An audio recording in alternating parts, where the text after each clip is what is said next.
Salut YouTube. Donc aujourd'hui c'est l'interview et j'ai donc un invité qui fait des vidéos sur le paranormal, mais pas que ça. Vous le connaissez sûrement, c'est Indiana. Salut à tous les amigos. Indiana Fraise. Quelque chose à dire? Bah écoute, je suis vraiment ravi que tu me reçoives. Petit moment d'échange. Merci Johan de me recevoir. Je vous explique brièvement, c'est qu'on a déjà fait la séquence, sauf que j'ai oublié de mettre le son, comme d'hab. Et donc on l'a refaite. Hein. Truc classique. Classique. Hein. Allez, c'est parti, on s'installe confortablement pour l'interview. Go. Hop. Hop. Très bien, nous sommes installés sur le petit bar, confortablement, tranquillement, pour ce petit interview. Je te remercie d'avoir accepté l'invitation. Bah, c'est avec plaisir. Hein. Très sympa. C'est intéressant comme expérience, moi, ça me plaît. Voilà, de pouvoir partager un petit peu les expériences, de savoir comment tu as progressé et comment tu as créé ta chaîne. Donc, ma première question, évidemment, oui. Pourquoi YouTube? Comment tu es venu sur YouTube?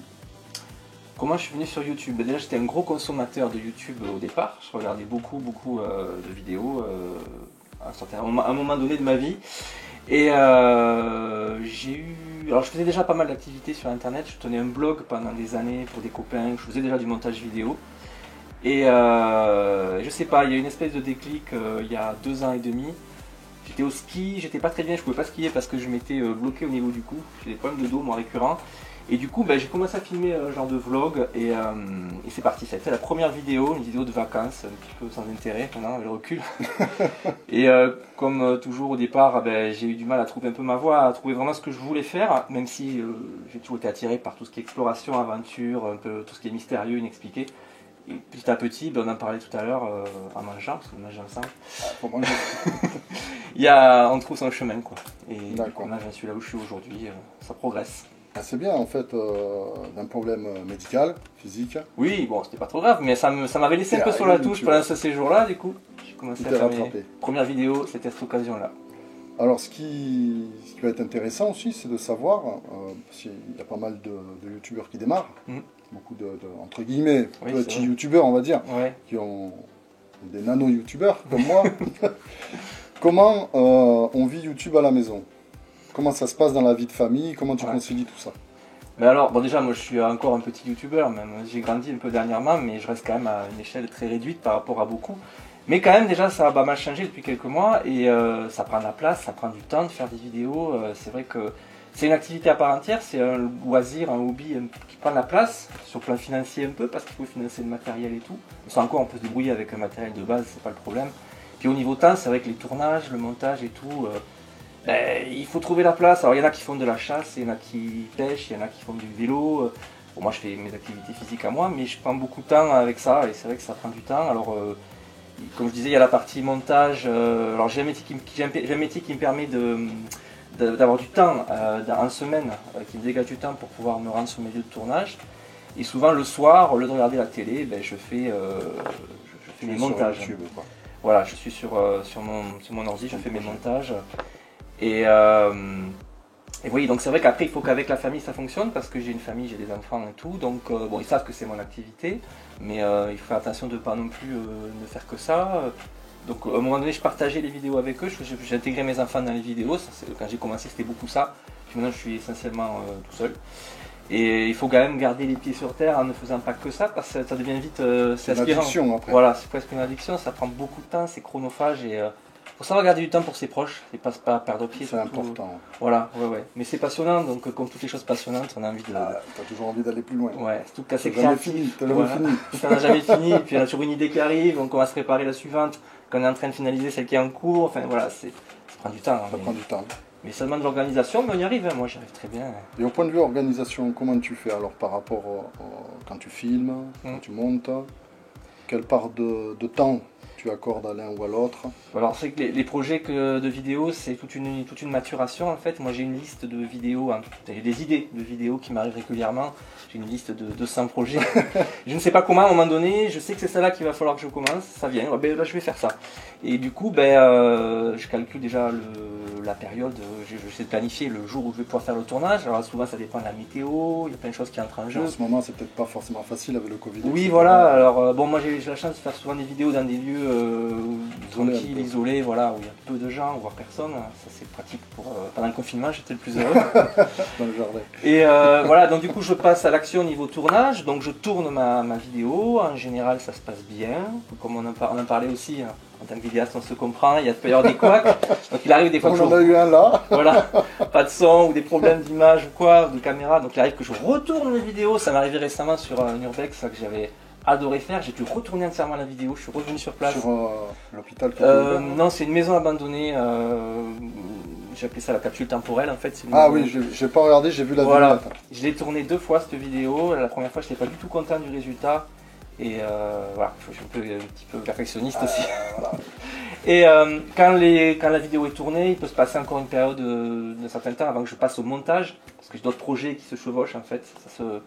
Et du coup, lorsque je commence mon montage, il peut se passer une bonne semaine ou 2 pour finaliser la vidéo en elle-même. Vraiment avoir le produit fini. Quoi. Voilà, on y vient, on y revient. Le montage c'est long, surtout quand on y applique de la musique, des effets audio, des voix off, enfin, le montage c'est long, on trouve des idées en cours, on revient en arrière, on défait ce qu'on a fait. En fait, tu vois, je pense que tu sais ce que c'est le montage. Alors, moi j'ai tendance à scénariser avant, ouais. À me dire je vais faire l'essentiel, on va dire, après il y a toujours des impondérables. Parce que toi tu fais comme ça, ou le montage tu le décides quand tu regardes tes rushs. Alors j'ai mon idée en tête avant, je sais exactement, quand je tourne la vidéo, je me dis bon mais ça je le mettrai là, je tourne telle séquence. Je fais mes plans, je pose mes caméras pour me filmer moi-même en train de déambuler ou quoi. J'ai un squelette. Un fil conducteur. Voilà, un fil conducteur concernant le montage. Mais une fois devant l'ordi sur la ligne de montage, là par contre, il y a des idées nouvelles qui arrivent et il peut arriver que je change tout. Mais il faut quand même partir avec une idée parce que bon, il y en a qui font comme ça, qui partent de but en blanc sur le lieu, qui tournent un peu. Mais c'est bien d'avoir une idée en tête de comment on va amener la chose. Comme un script, quoi. Voilà. Moi, il m'arrive de chercher déjà les musiques avant. Je sais que j'ai telle musique en tête lorsque je tourne, je mettrai ça là, tac tac tac. Ça permet de construire un peu la vidéo dans sa tête avant de la tourner et ça aide quoi. Et ça vient avec l'habitude. Oui, c'est une habitude, c'est des choses qu'on apprend au fur et à mesure et c'est l'expérience quoi. Pour optimiser un peu. Voilà, les premières vidéos, moi quand je vois mes premières vidéos, je tâtonnais un peu. Alors je dis pas que c'est parfait maintenant, hein, j'ai encore beaucoup de choses à apprendre, on apprend toujours, mais j'ai appris beaucoup de choses en 2 ans, on évolue beaucoup. Et puis la vidéo, bon, il y a des écoles de vidéo et des gens qui apprennent ça, les écoles de journalisme ou quoi, mais pour la majorité des gens, des créateurs sur YouTube, c'est des autodidactes, on apprend sur le terrain, en tournant, en observant les autres, en regardant comment font les autres youtubeurs. C'est vraiment une bonne école aussi d'observer beaucoup. L'observation est importante. Voilà, observer, s'imprégner de ce que font les autres, parce que il y a des règles quand même à respecter concernant le montage, pour pas que ce soit trop long, il faut couper ce qui ne va pas, il y a des façons de filmer, de présenter les choses. De mettre l'accent sur certaines choses dans la vidéo, ça s'apprend quoi, c'est pas inné. Il y a des gens qui ont des facilités avec ça, qui montent très vite, très bien. Moi je crois que je suis médium, j'ai dû comprendre certaines choses au départ avant de... Ouais, t'as un apprentissage quand même à la base et puis après... Mais le montage en lui-même, j'ai calculé, c'est fou, mais il peut m'arriver de passer 10-12 heures de montage sur une vidéo en cumulé, enfin pas sur une... Pas d'un coup, Pas d'un coup, mais sur une semaine j'aurais passé... Cumulé sur le temps passé quoi. Voilà, c'est ça. D'accord. Pour les gens qui te connaissent pas, oui. Il y en a. J'imagine, il y en a beaucoup. Est-ce que tu peux expliquer les 2 axes principaux de ta chaîne? Les 2 axes? Oui, parce que tu as un axe paranormal. Ouais. Et après, tu as un axe, on va dire, exploration. Oui, oui. Alors, paranormal, c'est une partie de ce que je fais. Je ne fais pas que ça. Et c'est vrai qu'il y a une grosse partie, c'est plutôt... Alors déjà, ma chaîne, c'est Indiana Fraise. Ouais. Alors Indiana, vous savez tout d'où ça vient. Hein. C'est Indiana Jones, c'est librement inspiré de ce héros qui nous a tous fait rêver. C'est l'aventure incarnée, quoi. Alors moi, c'est pas l'aventure à l'autre bout du monde. Quoique, peut-être des vidéos, je ne sais pas. Mais c'est plutôt l'aventure qu'on peut vivre chez nous, en France, dans nos campagnes et tout. Donc, on a tellement de lieux, un pays tellement chargé d'histoire et de lieux à découvrir, de lieux insolites, vraiment chargés d'histoire. On peut vraiment jouer à l'Indiana Jones en France. Mais donc oui, un volet tout à fait aventure, exploration, et ça se recroise de temps en temps avec le paranormal, parce que j'ai toujours été attiré aussi par l'inconnu, le mystérieux. Ça nous fascine tous depuis qu'on est enfant. Oui. Et c'est humain qu'on est attiré par ça. Et du coup voilà, c'est pas mon activité première le paranormal, mais j'avoue que j'aime beaucoup tourner des vidéos, des enquêtes paranormales, parce que c'est souvent passionnant à faire. Et le côté exploration? Et le côté exploration, je dirais que je suis plus, finalement je tourne plus de vidéos teintées d'urbex, d'exploration que de paranormal. D'ailleurs, il arrive que je fasse d'abord un urbex dans un lieu, une vidéo d'exploration urbaine, j'explique tout. Je suppose que vous connaissez le terme urbex, mais bon, on explore un lieu abandonné. Alors, c'est pas forcément en zone urbaine d'ailleurs, c'est souvent à la campagne. Souvent, c'est isolé. C'est isolé, ça peut être un château, une maison abandonnée, ça peut être un urbex très rural, hein, une ferme abandonnée au milieu des ronces, on peut trouver des choses, des trésors. Une grange, n'importe. Voilà, et il m'arrive d'y revenir après, de faire un deuxième chapitre plus orienté paranormal, où là on enquête, on visite moins finalement, on expose moins les lieux de façon visuelle, et on n'est plus dans le... On écoute, on regarde, on pose des questions, on voit ce qui se passe. Alors, on écoute, dans l'action-réaction. Voilà, exactement. Et donc dans le côté exploration, j'incluais aussi... explique ce que tu fais avec les puits, etc. Oui. Alors, ça, moi, je trouve ça vraiment bien. L'exploration sur ma chaîne, c'est au sens large. J'explore plein de trucs de façon complètement différente. Ouais. Il y a notamment une partie de mes vidéos que je consacre. J'ai fait déjà trois vidéos comme ça et j'en ai d'autres prévues.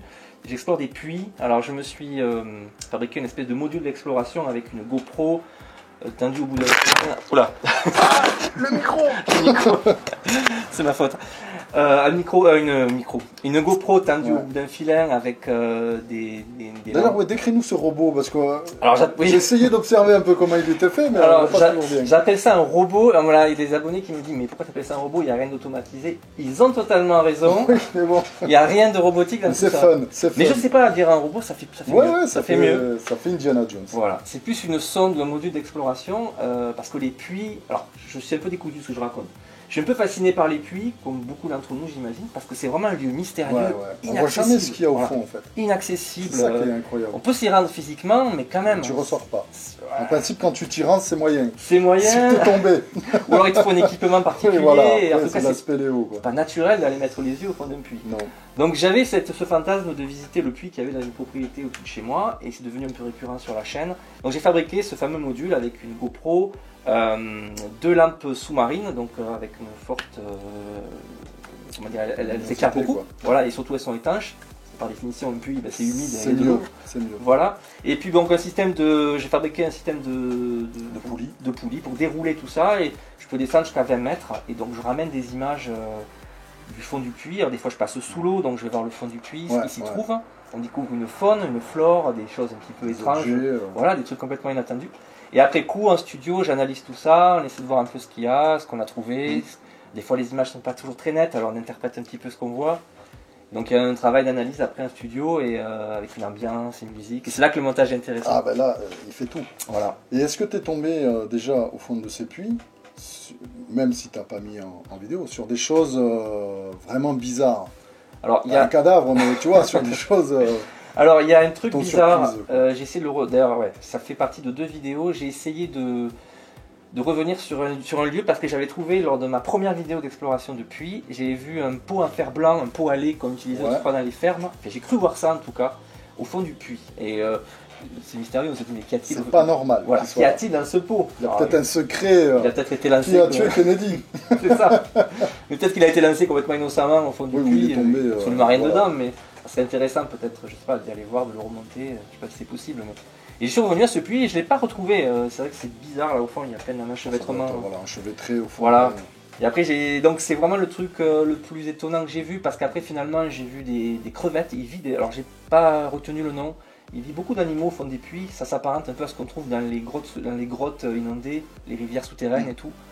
Les puits, c'est vraiment un biotope particulier où on peut trouver donc j'ai vu qu'il y avait une salamandre une fois. Voilà, alors c'était un puits qui était un peu à sec, mais c'est vrai que les salamandres recherchent, surtout l'hiver, elles hibernent en profondeur sous terre, et les puits s'y prennent vraiment, ou dans les grottes. Et voilà, et qu'est-ce que je voulais dire? Je ne sais plus. Alors, je parlais de ce que tu as trouvé comme insecte, des crevettes. Oui, des crevettes qui s'appellent, je ne sais plus, j'ai mangé le nom, ce sont des animaux, des petites crevettes qu'on ne trouve que dans les rivières souterraines ou dans les puits. Et ça prouve que l'eau est de très bonne qualité. Quand vous avez ça au fond de votre puits, c'est très bien. Donc il y a un biotope dans les puits. Voilà, il y a un biotope particulier, des plantes et tout qui poussent que là. Et puis un puits, c'est une zone oubliée où personne ne descend. Alors autrefois, on curait les puits, parce qu'ils étaient souvent sans tracé. Il fallait que quelqu'un descende physiquement au fond pour le creuser. Pour le nettoyer. Maintenant, la plupart des puits, on les a un peu oubliés, où il y a des pompes. Enfin bon, bref, on y descend beaucoup moins. Donc les puits sont beaucoup plus vierges. Le rapport au puits, on va dire, a changé en fait avec la modernité.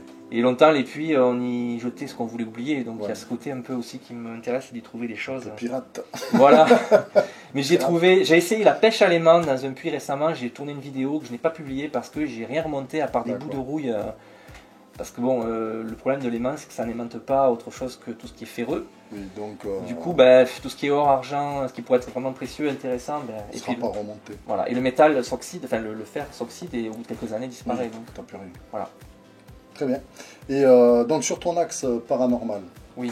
Est-ce que tu as déjà, même si toujours pareil, si c'est pas en vidéo, vécu vraiment des choses étranges où chaque exploration para est la même? Non, c'est toutes différentes en fait. Alors l'exploration paranormale, il faut faire attention parce que sur YouTube on voit un peu de tout et les gens qui vous ramènent des choses extraordinaires à chaque vidéo, c'est quand même souvent... voilà, il faut quand même regarder de plus près et ne pas tout prendre comme argent comptant parce qu'il y a beaucoup de fake et de... La plupart des enquêtes paranormales, pour la plupart des enquêteurs, même si je ne prétends pas être un grand enquêteur, mais c'est assez ingrat finalement, on remonte, je suis encore sur les puits. Allez, les fantômes. On ramène en vidéo, en image et en son et tout très peu de choses finalement. Ce sont des détails en fait, des choses un petit peu troublantes qu'on entend. J'ai eu quelques trucs comme ça, ouais, tout à fait, des petites choses, je ne sais pas s'il faut que je t'en parle là ou... que j'ai vécu durant mes enquêtes, des choses les plus troublantes. Ah ben si tu veux, c'est ton interview, tu es libre. Si tu veux pas dire, tu dis pas. Si, tu as envie de partager. Moi j'ai pas eu des choses extraordinaires, mais je me rappelle avoir visité un sanatorium, enfin un hôpital abandonné. On était tout seul avec mon fils. J'ai fait des vidéos, quelques enquêtes avec lui. Bon, il a 17 ans, donc ça l'intéresse, il m'a accompagné en tant que co-enquêteur. C'est bien d'être à deux, même si tout seul on est bien aussi, mais à deux ça rajoute un petit côté échange. Bah, ça fait équipe. Voilà, ça fait équipe. Et donc évidemment, lorsqu'on fait une enquête, on interpelle un petit peu les lieux, on se présente et on pose des questions. Et on était dans une espèce de cave sous l'hôpital, c'était une nuit silencieuse, il n'y avait pas d'air, c'était une nuit d'hiver très calme.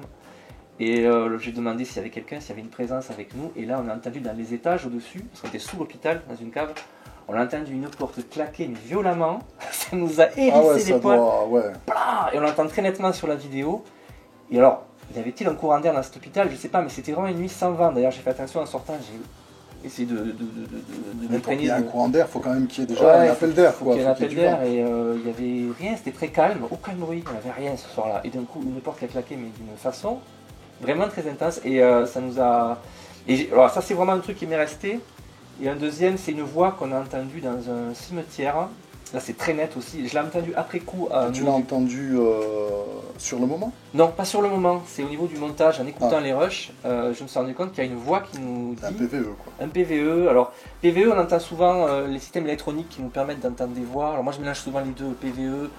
Bah, alors, moi qui suis débutant, on va dire, en enquête, la définition donnée du PVE, phénomène de voix électronique, en fait, c'est juste une voix que tu as sur ton enregistrement qui n'est pas prévu. Mais beaucoup utilisent des spirit box et tout. Donc, il y a des gadgets là, c'était une voix, à la con. Une voix a priori humaine entendue sur la bande, en dehors de mon fils et moi. Nous étions en dehors de votre dialogue. Voilà, nous étions dans un cimetière de campagne avec des vieilles tombes du 19e, très anciennes, vraiment. Ah ouais, ça devait très être visuel. Flippant le décor, ça devait faire peur. Vraiment digne d'Harry Potter. Et donc on enquêtait là, une chaud soir d'été. Et on entend une voix qui nous dit « c'est moi derrière ». Mais clairement, vraiment... et il n'y avait que nous, et les voisins les plus proches étaient à 300-400 mètres, donc on ne pouvait pas... De toute façon, si tu l'entends derrière, à la caméra, normalement, tu dois voir un mouvement. Alors, on entend « c'est moi derrière », je ne sais pas d'où vient la voix précisément. C'est dans je veux dire, si c'est autour de toi... C'est autour de nous. Normalement, si vous êtes deux à filmer ou qu'il y a une caméra qui bouge, tu dois voir s'il y a quelqu'un... Oui, on a tourné, il y avait... Enfin, a priori, il n'y avait que nous. Voilà. Quelqu'un nous a fait une blague, ça ne peut pas l'exclure, il y a eu des cas comme ça. Mais c'est troublant. Voilà, c'est les deux. Après, j'ai eu des cas, des volets qui claquent au moment où on pose une question, sur des trucs un peu. J'ai bien aimé sur la vidéo chez Régnac. Ah oui, ça. Où quand tu tends la main, la lumière s'allume. Ouais. Et tu poses une question, après il y a un bruit au même moment. Ouais, c'est. Et ça peut être expliqué. Oui. Mais en fait, c'est toujours au moment où tu poses la question. Pour les enquêtes paranormales. Tu te demandes quoi. On cherche le détail aussi, on est toujours à l'affût du petit détail. Chose qu'on ne ferait pas si on tournait une vidéo sur tout à fait autre chose. Oui. Mais bon, là c'est vrai que c'est troublant. J'ai eu la chance récemment de visiter la maison forte de Régnac en Dordogne, où beaucoup d'enquêteurs paranormaux sont passés. Des gens importants, très connus en France. Le Grand JD, GusDX et tout. Et moi je suis allé juste en touriste avec des amis, mais j'ai dégainé mon smartphone et j'ai pas pu m'en empêcher. En plus il n'y avait pas beaucoup de monde, je me suis retrouvé tout seul la plupart du temps et j'ai fait ma petite enquête de jour en fait. Et j'ai eu des trucs, c'est fou, mais alors peut-être que c'est l'ambiance du lieu, c'est vraiment un lieu particulier quoi. Je sais pas, peut-être que certains d'entre vous connaissent. Ça doit être chargé. C'est particulier. Moi je l'ai vu qu'en vidéo. Déjà comme ça, tu dis... C'est un château falaise, c'est-à-dire que c'est une très ancienne grotte préhistorique déjà où les hommes s'étaient établis à la préhistoire. Et au Moyen-Âge, il y a eu une installation, alors il y a un seigneur qui s'est installé, qui s'appelait le Duc de Régnac, qui a tout fortifié, qui a cloisonné en fait les grottes, il en a fait un genre de château incrusté dans la falaise. Ouais, donc ça se visite. Un sanguinaire. Voilà, un sanguinaire en plus, donc il y a une histoire très... Sadique, hein. Voilà, des histoires très sordides liées au lieu, avec des meurtres sur place et tout. Donc je crois qu'il y a une pièce où tu te mets dans une cage, où ils montrent un peu les tortures. C'est ça, il y a un musée, quoi. Beaucoup d'instruments de torture, c'est un lieu très... Ça peut être très glauque d'ailleurs, mais c'est très intéressant à la fois. C'est très bien reconstitué. Il y a les feux qui brûlent vraiment dans les cheminées et tout. Il y a des sons. Alors il y a beaucoup. Ce qui perturbe un peu quand on fait une enquête, surtout de jour, c'est qu'il y a une ambiance sonore dans la maison. Il y a des bruits, il y a des. Et j'ai eu des petits éléments. J'ai tendu le bras pour montrer l'escalier. Il y a une lampe qui s'allumait toute seule. Alors c'est con. La lampe en mouvement. Ouais, c'est une lampe à déclenchement automatique. Quand tu passes devant. Voilà, mais c'était à l'étage en haut, donc je pense que quelqu'un est passé en dehors du champ de ma caméra, je ne l'ai pas vu, il était à l'étage, il a déclenché la lumière. Mais je pose la question et paf, juste en tendant le bras, voilà, clac. C'est le Jedi quoi.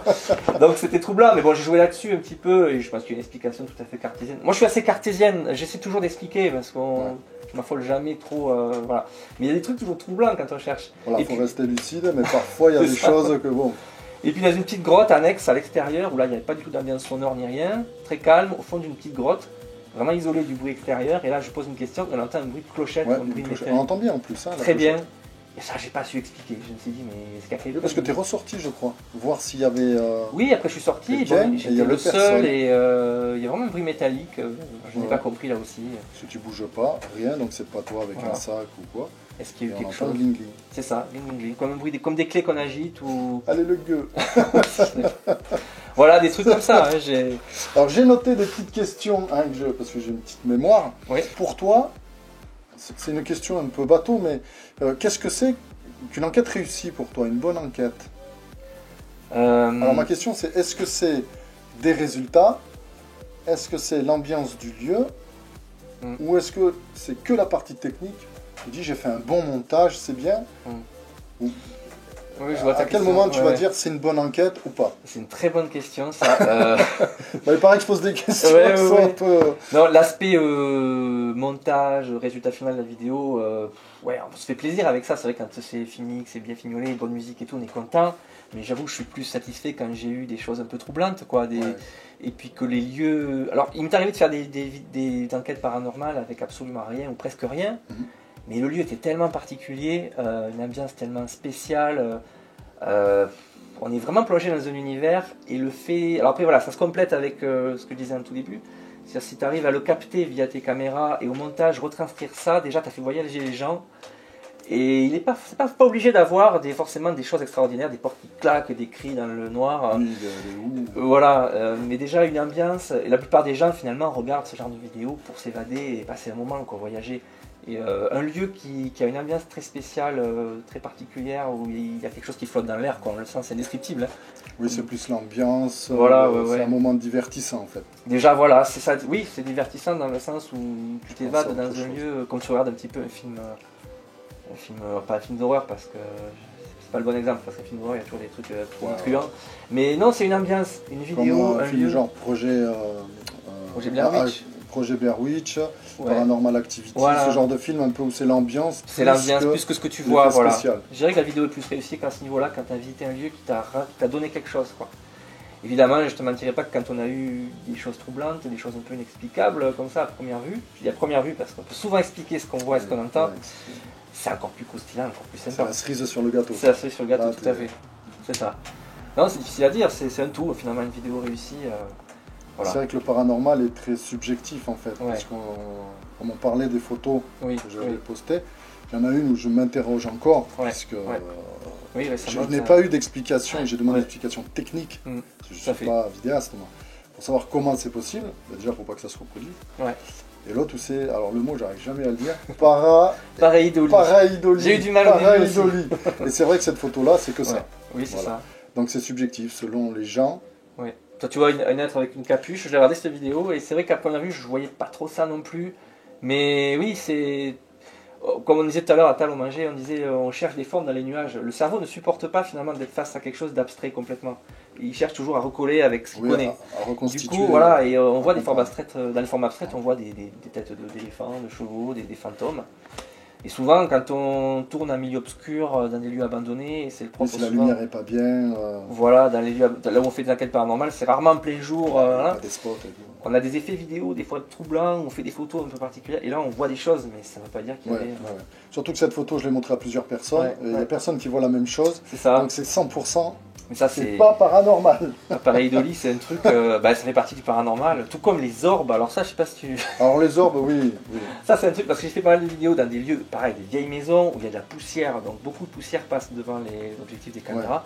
Surexposé avec les spots qu'on utilise, les petits panneaux LED, ça crée des espèces de flocons qui passent devant la caméra. Mais ça, il y a des gens qui vraiment s'engouffrent là-dedans et me disent « Tu as des orbes, il y a forcément des esprits dans cette maison. » Non, enfin, a priori, ce sont simplement des poussières. Des insectes aussi. Voilà, ou des insectes. Et j'ai eu récemment, notamment à la maison forte de Régnac, ou une orbe, putain, je sais jamais ça. Deux orbes, oui. J'ai eu une orbe, un orbe. Oui. Un orbe qui passe devant l'objectif de la caméra et qui s'arrête un peu et qui repart dans l'autre direction. Et là... Il n'y en a qu'un. Il n'y en a qu'un. Voilà, tous les autres passent. Il y a un courant d'air, on voit qu'il y a des poussières qui passent devant l'objectif. Et là, on voit ce truc qui s'arrête et qui repart.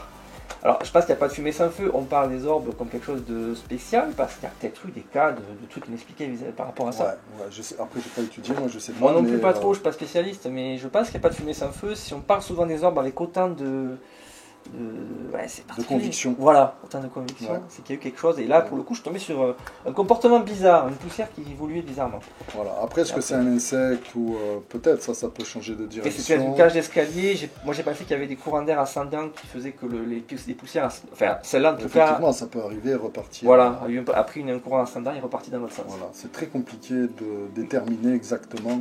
Mais au premier plan, face à l'objectif, ça hypertrophie en plus la taille des poussières, c'est des trucs minuscules, en suspension dans l'air. On a l'impression qu'il y a un gros truc rond comme ça qui passe devant.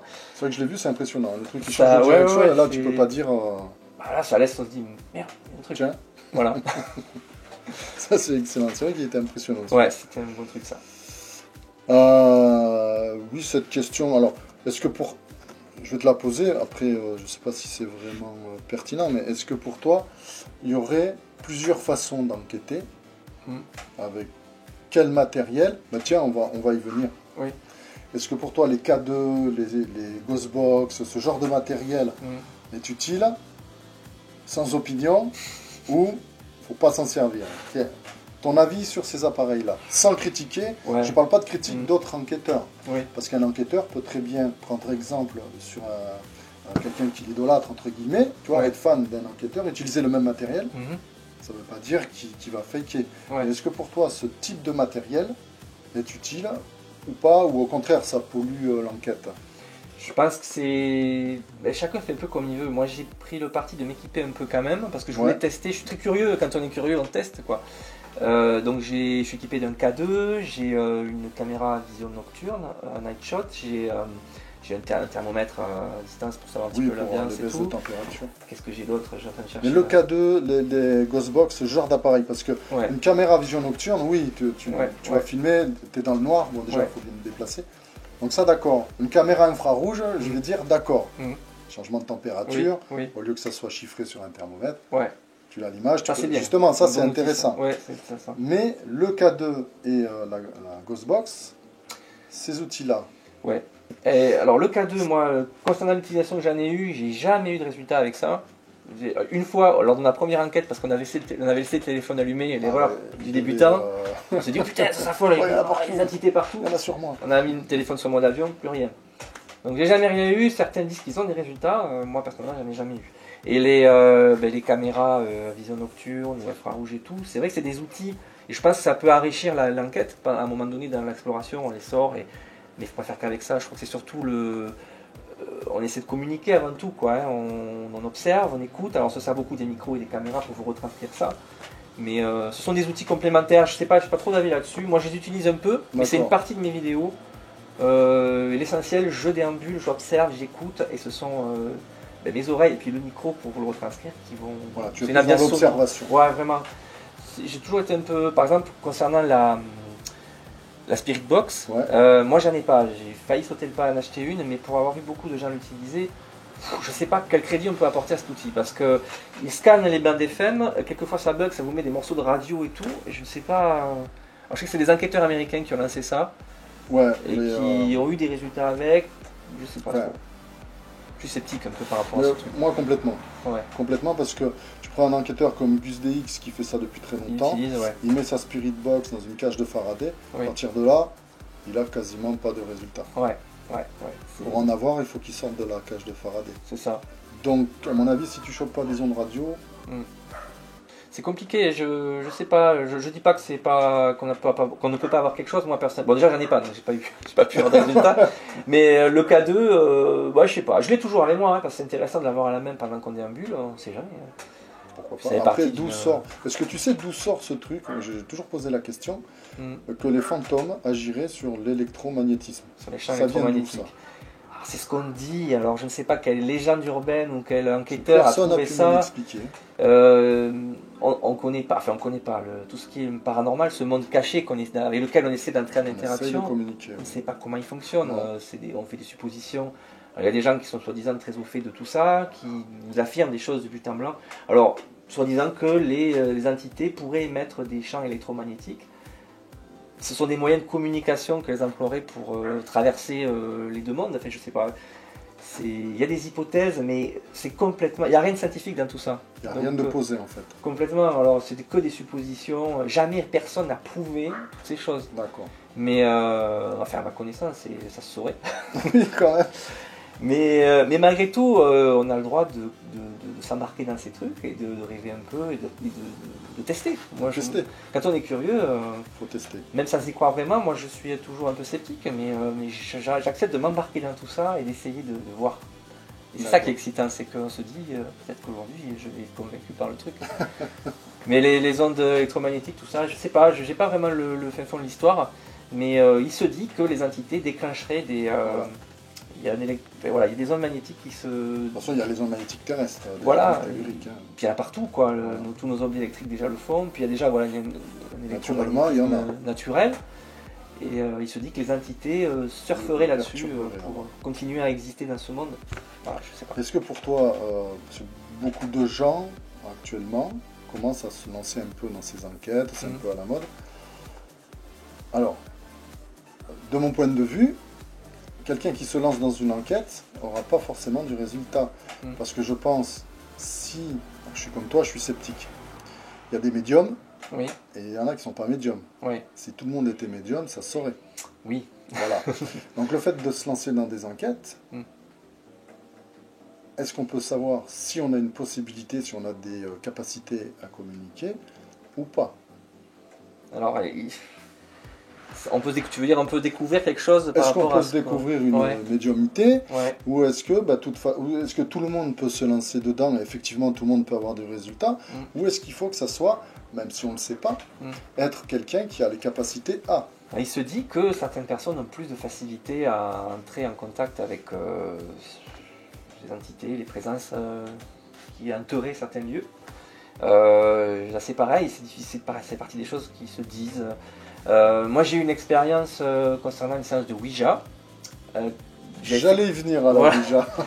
J'ai fait une première vidéo sans trop de résultats, bien que j'ai essayé d'amener ça avec le montage, c'était sympa, mais on n'a pas eu grand chose. La deuxième vidéo que je n'ai jamais publiée, mais je pense que ça se fera, on en parlait tout à l'heure à table, j'ai eu des résultats exceptionnels et c'est à partir du moment où je suis venu me joindre au cercle que j'ai amené le truc. Bizarrement, alors moi je me sentais pas en plus trop... j'ai déjà eu des contacts avec un guérisseur, magnétiseur, tout ça. Il m'avait dit par exemple que ma femme avait vraiment un don, qu'il fallait qu'elle le travaille. Et moi, quand il m'a mis la main à côté, il m'a dit non mais vous avez rien. Alors, je suis parti à l'idée que moi j'étais complètement je vais faire de la vulgarisation. De tout, voilà. Et là non, pour le coup, il s'est passé quelque chose autour de cette table. C'est une maison abandonnée. On est vraiment entré en contact avec une personne qui aurait vécu pendant la guerre avec ses enfants. Des détails très précis. Alors c'est pareil par rapport au Ouija, je suis assez sceptique aussi de nature, j'essaie de comprendre et je ne sais pas si on induit ça par nos mouvements, par la volonté, inconsciemment on fait bouger la goutte, mais quand même là c'était vraiment précis, on avait des réponses, on a eu des noms, on a eu des dates, des âges, c'est troublant, il y a une histoire qui s'est construite Et, je t'interromps juste une seconde. Est-ce que par rapport à ces noms, ces histoires, oui.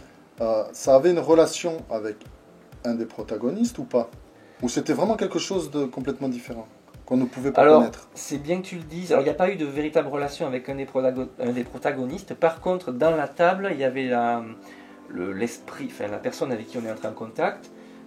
L'esprit de la personne qu'on avait, l'entité, voilà, avait tendance à se diriger toujours vers la même personne autour de la table. Alors là, en l'occurrence, c'était pas moi, c'était la fille d'une amie qui a soi-disant des dons justement de magnétisme, elle trouve l'eau, etc. L'esprit avait tendance à vouloir aller vers elle, à l'indiquer systématiquement comme interlocutrice ou comme... voilà, il y avait un échange, il y avait quelque chose. Et ça nous paraissait évident parce que cette personne en question avait soi-disant des dons. Avait le plus de dispositions. Ouais, aurait des prédispositions à tout ça, quoi. Un petit peu tout ce qui est magnétisme et autres. Donc je pense que dans une assemblée, a priori, tout ce que je dis à chaque fois, ça demande. Enfin, c'est des conditions. Il y aurait des gens qui ont peut-être plus de facilité pour communiquer. Voilà. Parce que je me demande toujours, moi je vois tous ces enquêteurs qui partent, qui ont des résultats exceptionnels. Ouais. Le mec qui démarre, il a des résultats, et je me dis, mais alors. Tout le monde va avoir des résultats, c'est pas possible. C'est une bonne question, hein. Moi je me pose la même, des fois je me dis, est-ce que je suis capable d'avoir un résultat comme certains des fois on doute, on se dit peut-être que moi, les entités sont sourdes à ce que je vais leur dire, parce que je ne les intéresse pas ou que j'ai pas le truc. Mais malgré tout, il m'est arrivé des petits trucs, alors peut-être que certains ont plus de facilité que d'autres. Ça c'est certain. Là, je pense qu'il faut être ouvert. Est-ce que c'est coup pour coup? Je suis un peu étonné, ouais. Ça fait beaucoup de médiums quand même. Il y en a beaucoup. Il y a aussi beaucoup de gens qui font qui rajoutent beaucoup sur les vidéos après coup au montage. Oui, je pense. Parce que, ou dans la scénarisation. Il ne faut pas exagérer non plus. Quoi. Ouais, il faut se dire que la majorité de ce qu'on fait, d'enquête paranormale, je disais tout à l'heure, je crois, on revient avec presque rien. Quoi. C'est rare qu'on ait. Déjà, quand on a eu un bruit, quelque chose de peu troublant, c'est bien. C'est déjà bien, t'es content déjà. Ouais. Alors, un cri, une voix, une porte qui claque, de façon vraiment évidente devant la vie. Ça, la porte qui claque, ça doit être quelque chose. Ouais, mais c'est pas. Ça doit quand même. Sur le coup, on doit se figer un peu. Ah, ça fait fermer l'épaule comme ça. Hein. Mais après, de suite, on se dit, mais non, il y a peut-être un courant d'air. Moi, j'essaie toujours d'expliquer. Mais il y a 2-3 cas, je sais pas l'expliquer. Comme la voix dans le cimetière et la porte qui a claqué. Je n'ai pas trouvé la réponse. Comme l'orbe dans la maison forte de Rignac, je n'ai pas la réponse. Ça ne veut pas dire qu'il n'y en a pas. Mais... Après, je me dis toujours, peut-être, je me demande, tu vois, est-ce que c'est pas un serpent qui se mord la queue? Parce que tu peux toujours, entre guillemets, trouver une explication, si biscornue qu'elle peut être, sur quelque chose qui se passe. Oui. Quelqu'un qui va être très sceptique peut toujours dire, c'est l'appareil photo, c'est, je sais pas, c'est ta caméra. Tu vois, c'est le projo qui fait ceci, l'angle de machin. Ouais. Mais il arrive parfois que la zone soit quand même si le gars va te sortir une explication, oui, mais c'est pas certain. Voilà, il y a cette zone tampon entre ce qui pourrait être paranormal et ce qui pourrait être expliqué. Il y a des fois, le juste milieu est pas facile à trouver. Il y a des phénomènes où on ne sait pas si ça tient du rationnel ou du paranormal parce qu'on ne peut pas donner la preuve ni d'un côté ni de l'autre. Voilà. Il y a cette zone où certains événements restent et c'est là que c'est intéressant. Parce que moi qui suis rationnel de nature, j'aime bien quand même me laisser flotter dans cette zone le doute. Où je ne sais pas. Et là où c'est intéressant, c'est quand on partage des vidéos avec les gens qui nous regardent, c'est de travailler ça et de laisser les gens, de les amener dans ce doute. Et là, tout le monde voyage dans ce truc. Voilà, c'est ça. Garder cet œil d'enfant aussi sur tous ces phénomènes. Ce serait dommage finalement d'apporter une réponse à tout comme ça de façon. C'est ce que je me dis moi. Ce serait dommage d'avoir la preuve ultime. Alors là, tu fais quoi après? Bien qu'il y en a souvent, je pense. Mais, de ne pas avoir la possibilité d'apporter la preuve que ce qu'on a vu est purement rationnel, c'est bien aussi. C'est bien aussi. Ça donne de l'intérêt aux choses, il faut rêver. Garder le mystère. Mais ouais, tout à fait. Je te l'ai posé à table. Ah oui, j'ai pris mon petit carnet. Oui. Si tu devais changer quelque chose dans ta vie de youtubeur, depuis que tu as commencé, peut-être dans tes débuts, qui te ferait gagner du temps, alors sans t'influencer, je te demande donc juste, qu'est-ce que tu changerais? Alors, je suis par nature, moi, j'ai rarement des regrets ou je regrette jamais ce que je fais. Je toujours pensé que sur le moment, c'était ce qu'il y avait de mieux à faire. Mais s'il y avait un doute, alors j'ai commencé à faire mes premières vidéos avec mes enfants. C'était complètement innocent et ça a duré les 6 premiers mois. Je m'amusais vraiment, quoi. Je les faisais participer, c'était familial. Ça doit être très agréable. C'était super. En plus, j'adorais ça parce que, comme tous les enfants aujourd'hui, c'est des grands consommateurs de YouTube, donc ils étaient. Et avec le recul, j'ai pas eu du tout de problème avec ça, ni avec YouTube, ni avec les spectateurs qui sont venus. De toute façon, à l'époque, j'avais très peu d'abonnés et tout.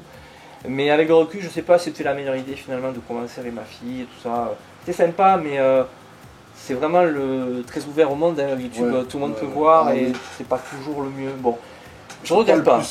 C'est pas le plus indiqué pour commencer. Hein. Tous les enfants maintenant, en plus YouTube a vraiment serré les verrous depuis que j'ai commencé. Ils ont une réglementation. Il y a la loi Copa, là. Voilà, par rapport aux enfants. Alors, du coup, depuis, j'ai supprimé la plupart des vidéos que j'ai fait avec mes enfants et j'ai revu tout ça. Et maintenant, je suis tout seul sur ma chaîne ou presque. À part mon fils le plus grand de 50 ans qui enquête avec moi. Et j'ai eu un autre doute, c'est concernant mon pseudo. Ouais. Je suis parti d'entrer là-dessus, c'est Indiana Fraise, mais j'ai douté des fois, je me suis dit j'aurais pu choisir autre chose. Mais comme beaucoup, on a des états d'âme comme ça quand on fait des vidéos. Ce pseudo est extraordinaire. Moi, quand j'ai vu Indiana Fraise, Indiana... Oui, là c'est parlant. Et tu dis pourquoi Fraise? Et là tu vas voir, en fait. Peut-être. Et tu le trouves, tu te dis ouais. Et des fois, je me suis dit, c'est un peu ridicule. Je dis, Indiana Fraise, ça s'appelle Indiana Framboise. Il y en a qui m'ont appelé Indiana Framboise, un rigolant ou quoi. Surtout Fraise, c'est plutôt féminin a priori, alors que je suis un homme. Oui, je sais pas si ça va pas, non. Bon, et Fraise, en fait, ça vient, juste pour expliquer vite fait, c'est que c'est mon nom de famille qui ressemble étrangement au nom de ce fruit. J'ai compris après quand tu l'as écrit, j'ai dit d'accord. Et mon surnom dans la vie, c'est souvent Fraise. Mes amis, tout ça m'appelle Fraise, donc c'est naturellement c'était ça. C'est un surnom. Un running gag. Voilà. C'est un running gag. Mais j'avais hésité avec Captain Fraisier. Pourquoi pas, j'étais parti là-dessus aussi. On s'est mis une Diana Fraise. Ouais, mais de la vie générale, c'est mieux, donc je ne me suis pas trompé. Voilà mes seuls doutes. Après, non, je regrette rien. Je pense que ça en fait toujours pour le mieux. Alors, je te pose la question. Oui. Tu réponds si tu veux. Ouais. Pas d'histoire avec personne. Moi, c'est une question que je poserai à tous les enquêteurs. Qu'est-ce que tu penses, si tu le regardes, du para français en général? Après, si tu connais beaucoup d'enquêteurs, évidemment, si tu connais que deux... Ma consommation de YouTube, moi, j'ai une partie de... Je regarde du paranormal, je regarde aussi beaucoup d'autres chaînes dans des thèmes très variés. Mais j'ai mes préférences. Et alors, il faut savoir déjà que le YouTube français francophone est extrêmement riche, parmi les plus riches au monde. On n'en a pas conscience. Mais bon, évidemment, les anglo-saxons sont devant tout le monde. Mais il y a des pays, par exemple, comme au Japon, où YouTube est très peu développé. Ou alors ils ont vraiment des trucs très spécifiques, comme des mecs qui font des conneries là. Ça n'a rien du tout de... Voilà, il n'y a pas de contenu, enfin, c'est très basique. Et on a la chance d'avoir un YouTube extraordinairement riche en France. Enfin, France, c'est Belgique, Suisse... francophone quoi, Canada, Maghreb, tout ça. Donc c'est génial, on a un choix vraiment pléthorique avec des tas de mecs qui s'y mettent. Et qu'est-ce que je pense du... donc c'est quand même, avec le choix qu'on a forcément des pépites. Ouais. Avec des mecs vraiment qui font un travail extraordinaire. Je sais pas si je peux parler des mecs que je suis ou... Oui, bien sûr. Moi j'ai commencé à regarder des vidéos de Gus DX, évidemment vous connaissez tous, c'est un des plus connus en France. Je trouve que ce qu'il fait c'est extraordinaire, c'est vraiment un vidéaste. Il y a une storytelling qui est... Voilà, c'est un professionnel quoi, donc il n'y a rien à redire sur ces vidéos. Elles sont extrêmement bien menées, bien filmées, bien montées, voilà c'est parfait. Le format est très long par contre. Ouais, voilà, faut prendre le temps de les regarder, mais elle le mérite. On prend les 1h30 pour regarder. Après, je regarde. Alors évidemment, je suis un très très grand fan du Grand JD. Et, on a les mêmes quoi. Voilà, ben oui, de toute façon, il n'y a pas de mystère. Hein, on a les mêmes. Et parce que ce qu'il fait, c'est vraiment un laboratoire et c'est un petit peu, consciemment ou inconsciemment, je suis dirigé un peu vers ce qu'il fait. Je varie énormément. Il peut faire une vidéo de paranormal, comment partir observer des ours. Moi je fais beaucoup de vidéos animalières aussi, et je sais pas, j'aime bien ce qu'il fait, j'adore ce qu'il fait parce que il ne se met pas de limites, pas de règles, il part dans ce qu'il aime. Et c'est ce que je me suis dit depuis le début, je fais des vidéos pour m'amuser et je ferai toujours ce que j'aime. Et je ne veux pas me cantonner à un seul truc.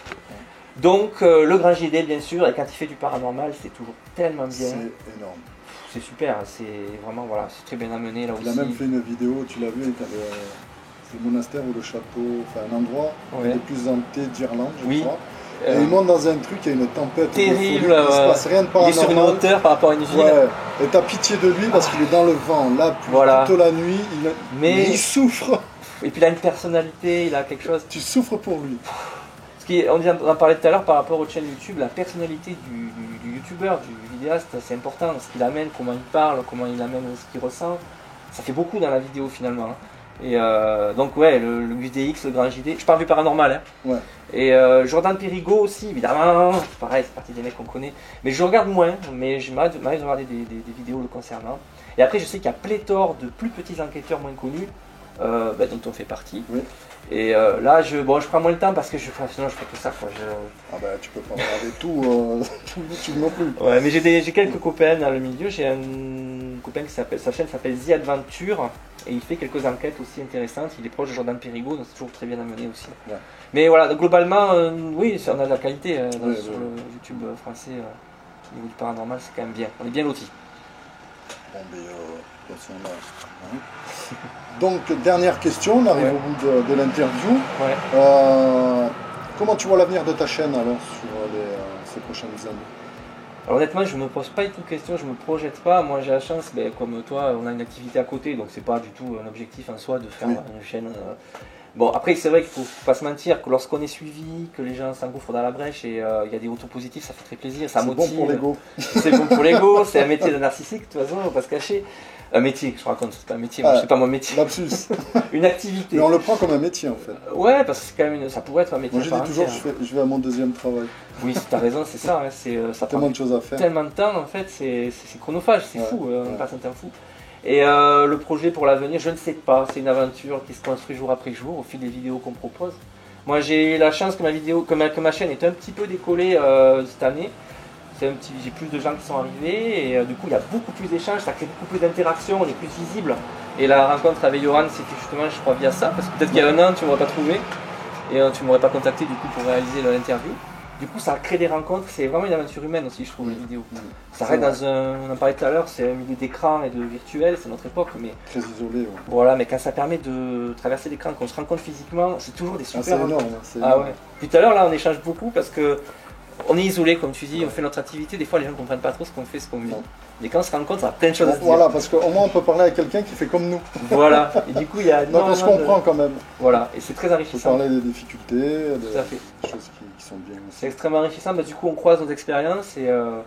Voilà, donc c'est une aventure, moi je regrette pas du tout de m'être lancé là-dedans, c'est tellement enrichissant, il y a plein de dimensions, quoi. Il y a la partie créative, il y a la partie tournage, découverte. Moi je cherche souvent des lieux insolites, donc évidemment on se promène beaucoup, on voyage, même si c'est en France, souvent on voyage, et puis on fait des rencontres, et puis voilà. Donc je ne sais pas, on verra de quoi sera fait l'avenir. Au petit bonheur la chance. Exactement. Voilà, continue. C'est le but, c'est se faire plaisir avant tout. Eh bien, je te remercie en tout cas d'avoir accepté l'invitation. Ouais, j'ai beaucoup parlé. Oui, bah, c'est le but en même temps. Et écoute, je te remercie de m'avoir invité, c'était intéressant. C'est pour ça que je disais à Johan une proposition d'interview. Moi, c'est pas souvent qu'on m'en propose, mais je me suis engouffré dans la brèche. Voilà. C'est un échange et je trouve que c'est très bien. En tout cas, j'espère que tu auras une suite, que d'autres viendront. J'espère que d'autres youtubeurs viendront. Tu auras une longue liste d'interviews. Viendront peut-être pas ici, parce qu'on ne va pas traverser la France non plus. Ouais. Au moins en visio, quoi, se faire interviewer. Et, je trouve que c'est bien de croiser des expériences avec d'autres personnes. Ça amène d'autres angles de vue, on voit les choses aussi un peu différemment. Tout à fait. Sur les difficultés qu'il y a, sur les bonnes choses. Ça fait vivre un petit peu sur YouTube. Tout à fait, c'est intéressant de croiser. Il y a eu quelques passages. Très bien. Et bien moi, l'interview étant terminée, on va se boire un petit café. Voilà. Ou autre chose. Boire un petit verre d'eau parce que là, elle commence à faire soif. Et je vous dis, pas la semaine prochaine puisque je fais plus de... Mais à très vite. Bye. A bientôt les amigos.